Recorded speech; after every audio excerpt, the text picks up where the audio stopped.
Bonjour à tous, j'espère que vous allez bien.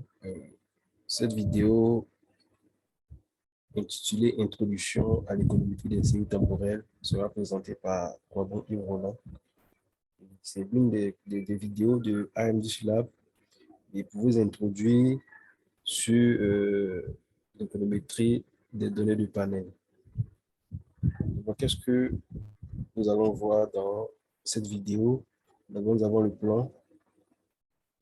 En 1, nous avons la définition de l'économétrie, parce que c'est important, parce que nous parlons de l'économétrie des données des séries temporelles. Nous allons définir qu'est-ce que c'est que l'économétrie. En 2, qu'est-ce qu'une série temporelle ou une série chronologique.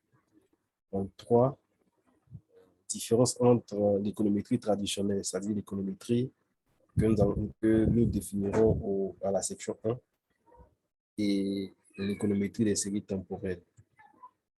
En 4, nous verrons la définition de l'économétrie des séries temporelles. 5, identification des techniques utilisées en économétrie des séries temporelles. Et 6, les logiciels pour l'analyse des séries temporelles. La notion de modèle. Avant de parler de l'économétrie des séries temporelles, nous allons revenir sur la notion de modèle. Et il est délicat de fournir une définition unique de la notion de modèle, car dans le cadre de l'économétrie, nous pouvons considérer qu'un modèle consiste en une présentation formalisée d'un phénomène sous forme d'équation dont les variables sont des grandeurs économiques. Voilà, nous avons un phénomène économique que nous voulons étudier.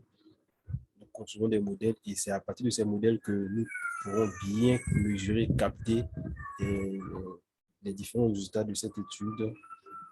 Le modèle est donc l'outil pour le modélisateur, la personne qui fait l'analyse, lorsqu'il cherche qu'il utilise qui lui permet de mieux comprendre et d'expliquer des phénomènes. Pour ce faire, il émet des hypothèses. Et ce sont ces hypothèses-là qui sont vérifiées à partir de ces modèles. Et nombreux sont ceux qui utilisent les modèles. Nous avons dans le domaine sociologique, en économie ou en physique. Voilà. Et ce n'est pas uniquement qu'en économie qu'on utilise les modèles. Voilà. Donc, les modèles sont utilisés en sociologie, en économie, en physique. Qu'est-ce que l'économétrie? L'économétrie est un outil à la disposition de l'économiste qui lui permet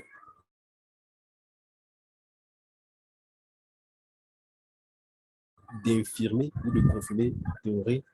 Et les économistes étaient reconnus comme de grands théoriciens, mais l'économétrie vient répondre à cette question-là pour dire qu'il ne s'agit pas seulement que de mettre des hypothèses ni de construire des théories, mais il y a un outil qui nous permet de vérifier ces hypothèses et de montrer leur véracité dans la vie pratique et en économie, bien sûr. Les théoriciens postulent des relations et l'application de modèles économétriques fournit des estimations sur la valeur d'un coefficient ainsi que la pression attendue, c'est-à-dire le résultat attendu. Elle peut être définie comme l'application des méthodes statistiques à l'étude des phénomènes économiques, la statistique appliquée à l'économie. Voilà. Ensuite, nous avançons. L'économétrie est souvent décrite comme une partie de l'économie qui s'occupe de la mesure du quantitatif. Du quantitatif. Du quantitatif. Ça permet de capter, ça permet de mesurer les différentes politiques économiques, voilà, et trouver des résultats. Et l'économétrie est en quelque sorte l'héritière des mathématiques. C'est un assemblage entre les mathématiques, de l'économie et des statistiques. Et ce sont ces trois éléments qui forment l'économétrie.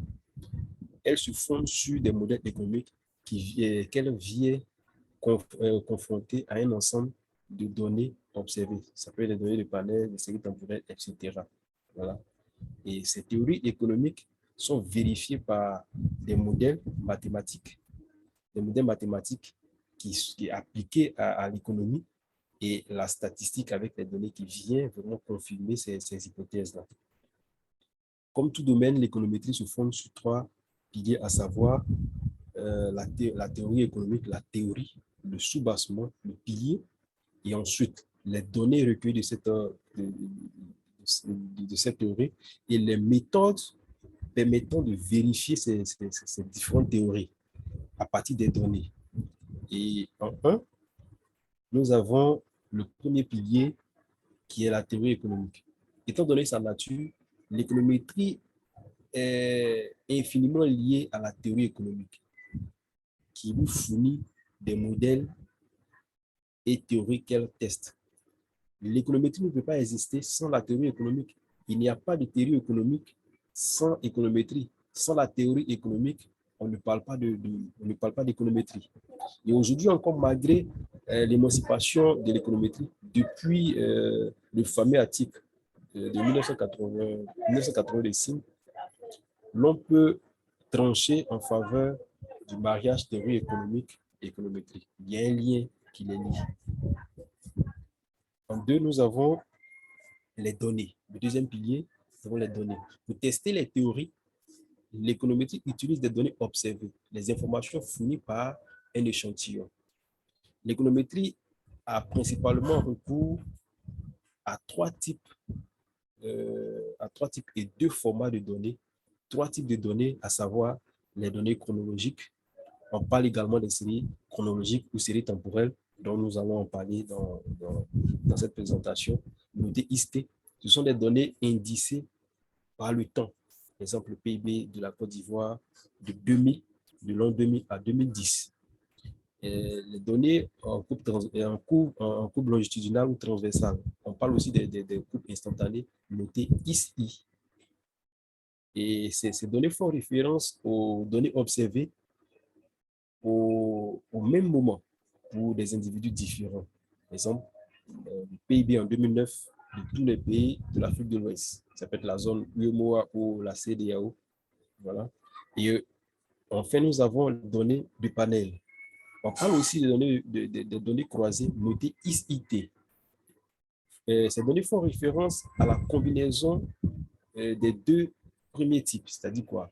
Les séries temporelles et les données en coupe longitudinale ou transversale.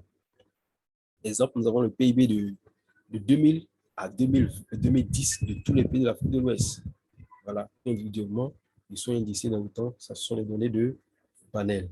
Et les deux formats de données, nous avons les données quantitatives, exemple, le PIB, le taux d'inflation, ça peut être le taux de change, ça peut être trade, le taux d'ouverture commerciale, et ainsi de suite, ou la masse monétaire, le taux de crédit, et ainsi de suite. Et nous avons également les données qualitatives. Ça peut être les données sur la paix, le sexe, la religion, le niveau d'études, la couleur de la peau, la région, voilà, ainsi de suite, ainsi de suite. Et voilà, là, le deuxième pilier de l'économétrie. Et en trois, nous avons les méthodes. Et ce sont les méthodes statistiques qui permettent de mettre en œuvre et d'expliquer un modèle à partir d'informations provenant de l'échantillon. Sans la théorie économique, sans les données, sans les méthodes, on ne parlera pas d'économétrie. La méthode la plus populaire en économétrie est celle des non-carrés ordinaires. Voilà, non-carrés ordinaires. En recourant au modèle statistique et à partir d'informations livrées par le monde réel, l'économètre, c'est-à-dire le spécialiste en économétrie, poursuit un type objectif, soit quantifier et tester des théories, faire des prévisions, évaluer l'efficacité des mesures de politique économique. C'est normal. C'est normal. Lorsque nous prenons l'exemple de la loi psychologique de Keynes qui dit que lorsque un individu perçoit une augmentation de son revenu, il augmente sa consommation, mais pas dans les mêmes proportions que l'augmentation de son revenu. Et c'est une théorie, et cela va être vérifié. des individus pris séparément, collectent des données et on va essayer de vérifier cette théorie. Et ça a été vérifié par les données collectées et pour donner, euh, pour démontrer que la théorie de la loi scolastique de Keynes est vérifiée, pas seulement en parole, mais par des données, par des méthodes qui permettent de confirmer cette théorie, cette loi scolastique de Keynes. Voilà.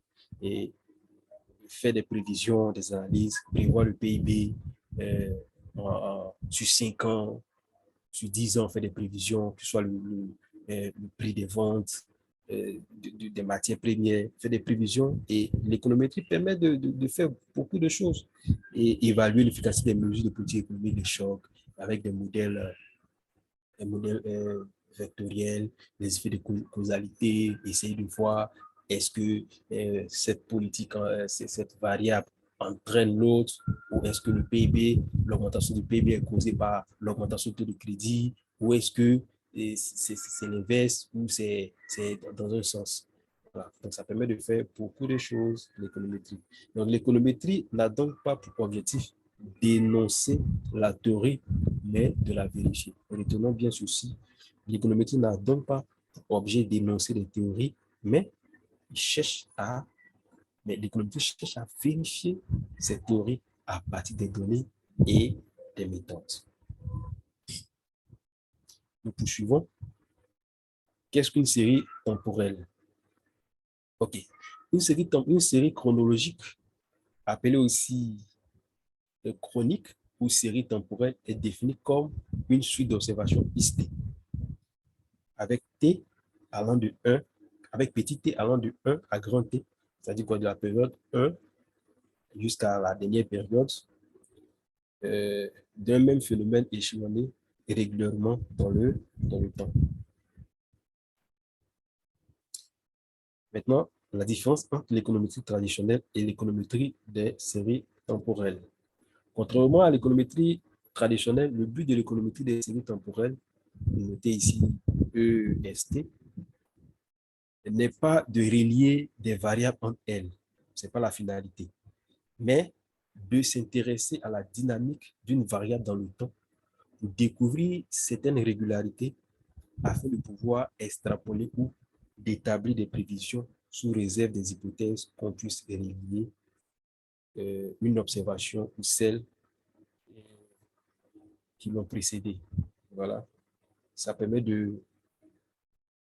et l'économétrie des séries temporelles permet de voir également, de s'intéresser à la dynamique des variables, de voir l'évolution des variables et les données passées. Et c'est toutes ces informations-là, à partir des modèles qui nous permettent d'analyser des phénomènes, de vérifier des politiques économiques. Et avec une analyse fine, il est même possible d'établir des prévisions robustes vis-à-vis des ruptures brusques et des changements non anticipables. Des phénomènes de choc, essayer de voir, faire des analyses, ainsi de suite, des phénomènes, par exemple, pour faire un choc avec des fonctions, des modèles vectoriels, faire sortir des fonctions de réponse instructionnelle, voir les différents chocs, voilà, tout ça. Ça peut être en macroéconomie, ça peut être dans une économie fermée, ça peut être sur des choses. Et qu'est-ce que l'économétrie des séries temporelles? L'économétrie des séries temporelles est une branche de l'économétrie qui se concentre sur l'analyse et la modélisation des données économiques ou financières révélées dans le temps. La dimension temporelle est vraiment importante. Et il s'agit d'une donnée que nous observons sur le temps, pendant le temps. Ça peut être l'indice boursier de la BFVM ou des États-Unis et autres. Et on peut observer de manière quotidienne, hebdomadaire, mensuelle, trimestrielle, même semestrielle, voire annuelle, et voir l'évolution de cette variable. Et afin de pouvoir faire des analyses pour mieux comprendre ces différents comportements de l'ensemble de ces variables. Et l'économétrie combine des concepts et des techniques provenant à la fois de l'économie et de la statistique afin de comprendre les relations causales, les relations cause à effet des modèles dynamiques, on parlera des modèles AEDL et les utiliser dans les séries temporelles économiques. Elle permet de modéliser et d'analyser des phénomènes économiques tels que la croissance économique, pas seulement la croissance et l'inflation, le chômage, les marchés financiers, le marché financier avec le modèle GASH en série temporelle, les variables macroéconomiques, les séries de prix, le taux de change, plein de choses, le taux de crédit, etc., etc.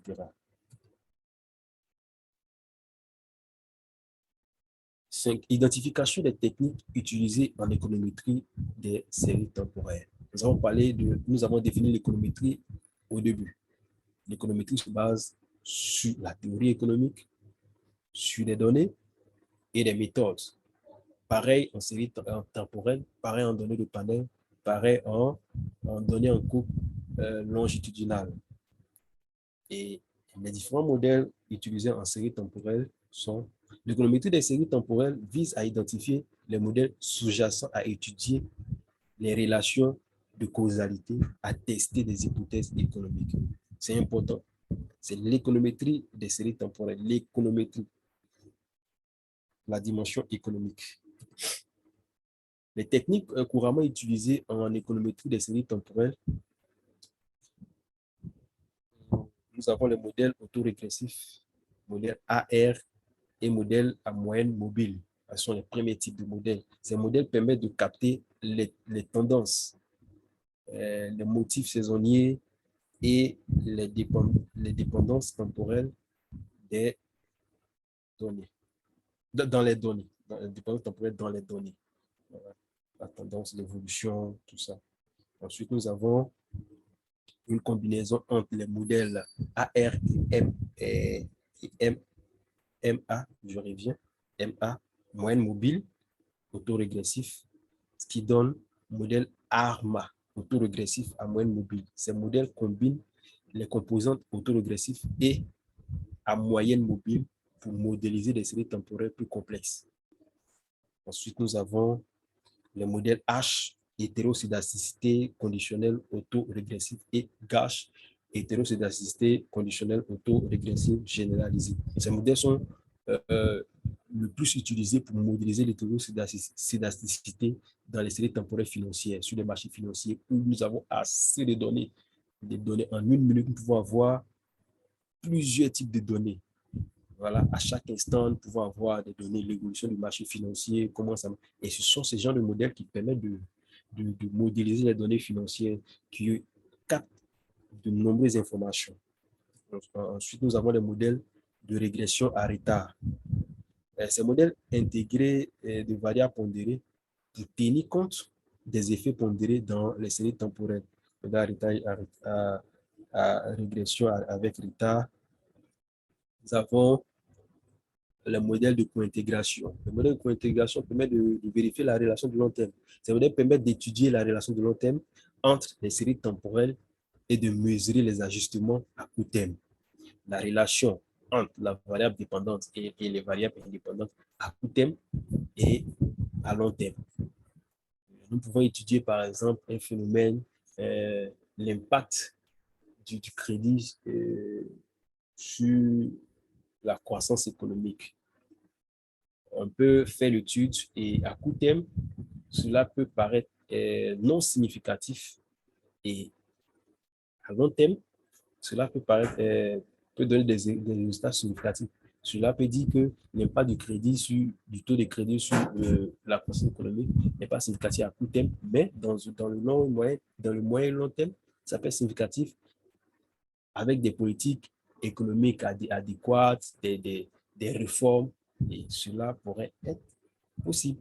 Mais ailleurs, par exemple, lorsque vous prenez un pays, l'impact du taux de crédit sur la croissance économique peut être significatif à court terme et à long terme. Voilà. Le modèle du vecteur autorégressif, le modèle VAR, la famille des modèles VAR, nous avons les VAR structurels, VAR bayésiens. Voilà. Ces modèles multivariés permettent de capter la relation simultanée entre plusieurs séries temporelle, la relation simultanée.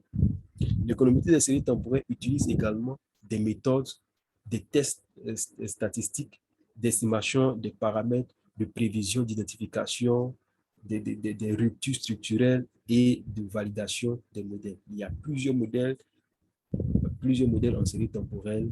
Voilà, voici quelques modèles. En combinant des connaissances économiques et des techniques statistiques avancées, l'économétrie des séries temporelles fournit des outils puissants pour analyser et comprendre les phénomènes économiques dans un contexte dynamique, l'évolution de l'économie, le contexte économique. Et les séries temporelles permettent de suivre une variable, une donnée dans le temps, voir son comportement, son impact sur les autres, et ainsi de suite, ainsi de suite. Là, nous avons les logiciels. Les logiciels usuels d'économétrie, nous avons eViews, Stata, Air, il y a plusieurs logiciels, voilà, et permettent de traiter des séries temporelles et d'estimer assez facilement les modèles. Et pour notre part, pour les séries temporelles, nous recommandons l'utilisation du logiciel eViews. Et c'est un logiciel adapté aux données, à l'économétrie des séries temporelles. Les séries temporelles conçues exactement pour ça. C'est vrai, Stata peut faire le travail et également, voilà. Donc, en NB, pour les modèles économétriques des séries temporelles plus avancés, je préfère personnellement eViews parce que c'est un logiciel adapté à ce type de données. Voilà. Merci pour votre aimable attention et merci pour la prochaine vidéo. Voilà. Nous, c'est AMDCLab, la recherche pour la transformation des vies. Voilà. Vous pouvez visiter notre site web amdclab.org, notre chaîne YouTube, AMDCLab, Recherche Méthode Design, Lab.